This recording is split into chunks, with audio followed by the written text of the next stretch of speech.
What's going on, everybody? What a crazy year 2020 has been so far. So in today's video, I want to focus on recent controversies involving Greg Glassman and his comments and going forward with the CrossFit brand. Now, there's a lot of things I want to talk about the CrossFit world, but that involves a lot of detail, so I'm going to save that for subsequent videos. So on that note, let's get right into it.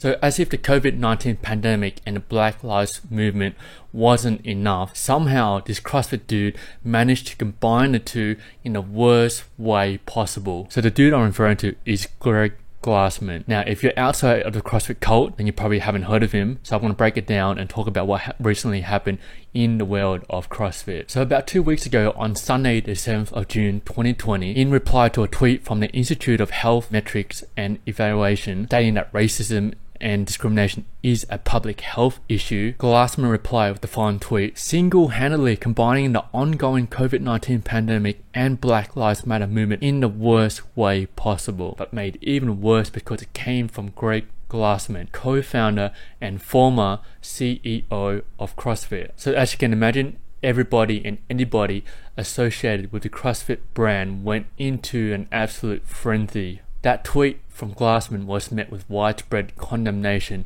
and distancing from elite CrossFit athletes, CrossFit box owners and members, and major sponsorships cancelling their multi-million-dollar contracts with the CrossFit brand. Now, I have seen comments online from people questioning whether or not Glassman's tweet was racist, which is beside the point. Most people would agree that the tweet was extremely insensitive and hurtful, as stated by CrossFit HQ a few days after the incident. It's extremely disappointing because it came from Glassman himself, who is the founder of CrossFit. Back in the year 2000, there was no such thing as CrossFit, and that was when Glassman started to develop the principles and concepts for the CrossFit methodology. And that was when the first CrossFit gym or box, as known in the community, was born. Now, within those 20 years, CrossFit has gotten so big now that it's essentially a corporation, and franchises or affiliates out its name for annual fee paid to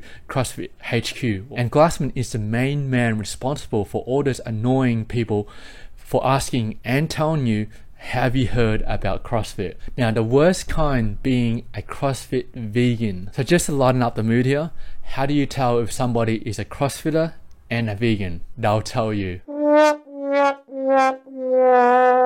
So anyway, so after the massive backlash from the CrossFit community, where we saw elite athletes such as Rich Froning, Matt Fraser, Noel Olsen, Tia-Clair Toomey all come out and distancing themselves from the CrossFit brand and voicing their disapproval of Glassman's tweet. Some CrossFit athletes who are also box owners even de-affiliating themselves altogether from the CrossFit brand in the days that followed. The next day, Glassman issues an apology and backpedals pretty hard, but by that time, it was all too late now, and CrossFit HQ was now in complete damage control with the community. Now, I've seen online numbers of about 1,000 former CrossFit affiliated boxers have cancelled their franchise membership. So based on 1,000 boxers de-affiliating themselves from the CrossFit brand, that's an estimated loss of $3 million in revenue to the CrossFit HQ already, or in the coming months and year, where these boxers are no longer paying the franchise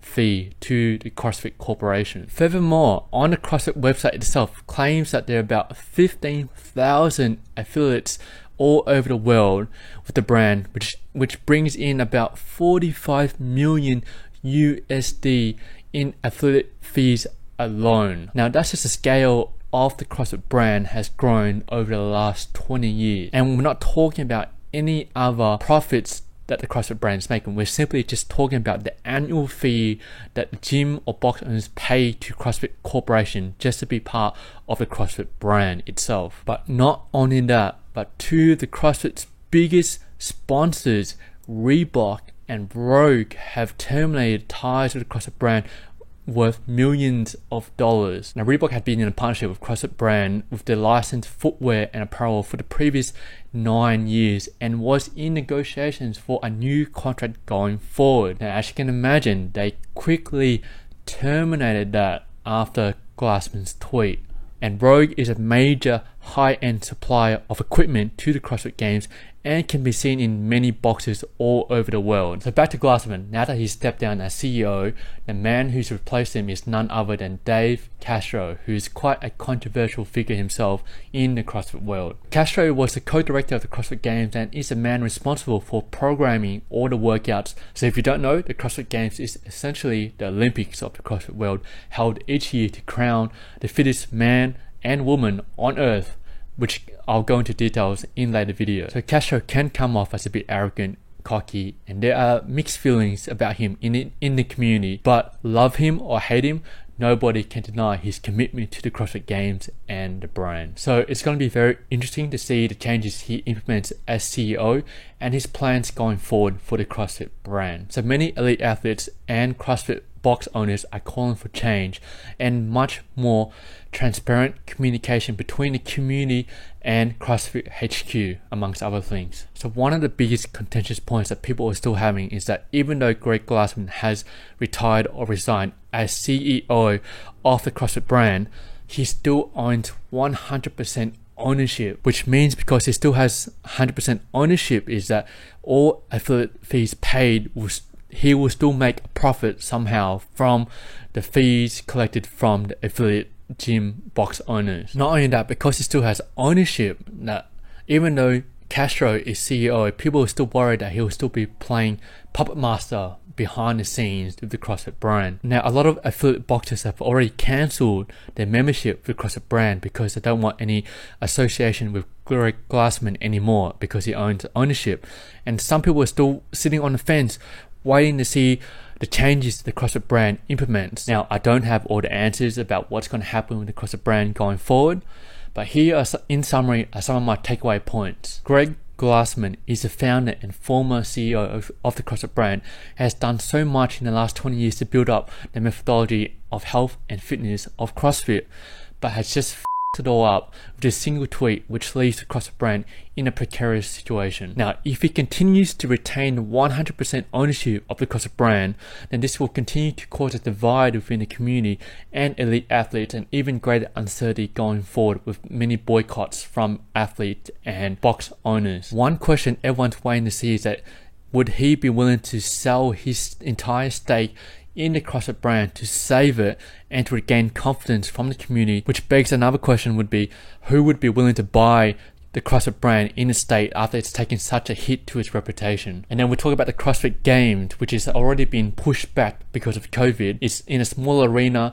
and now there's a lot of issues of foreign athletes not being able to compete, not to mention the athletes who are boycotting the games because of Glassman. For the CrossFit Games in 2020, there's going to be a really big question mark if the winners are really the fittest on earth because of these issues with the foreign athletes not being able to compete and the athletes who are boycotting the games altogether. So there's just so much uncertainty going forward, and without a doubt the whole CrossFit world has been turned upside down because of these events of 2020. But out of all this, you have to feel for the CrossFit box owners, as for many of them, this is the main livelihood for them as like small business owner. This is the main source of income, and this is the last thing these box owners needed was a hit to the reputation of the CrossFit brand and the uncertainty in the community about CrossFit in general. Now, especially coming out of COVID-19, where the small business owners are already suffering from not making any income for multiple months on end. Now, in Australia, for example, gyms are finally starting to reopen with restricted class sizes for the first time in many months on Monday, the 22nd of June. Now, if you know the CrossFit community, then you know these members after all this time away from their box or gyms, and the only thing they would want to do is just come back together, bond work out, sort it out, and just support each other and support their local gyms and local box owners. I mean, that's the whole spirit and values of the CrossFit community, and that's what I love most about the CrossFit community. Now, having been part of the CrossFit community, I know that the community will continue to support their local boxers, whether or not they are still affiliated with the CrossFit brand or not, because CrossFit HQ, the CrossFit Corporation, never really had much influence on what was done at a local level. I mean, that was always up to the box owners, the members. CrossFit HQ has always been more responsible for the high-end, the CrossFit Games itself. But at a local level, it's always been about the community, about the box owners and the members, and always been a community feel. So I'm going to be making subsequent videos going deeper into the world of CrossFit, but please leave some comments below on what you think is going to happen in the CrossFit Games, and what was going to happen to the CrossFit brand after the games, going forward, and after 2020. So until then, see ya in the next video.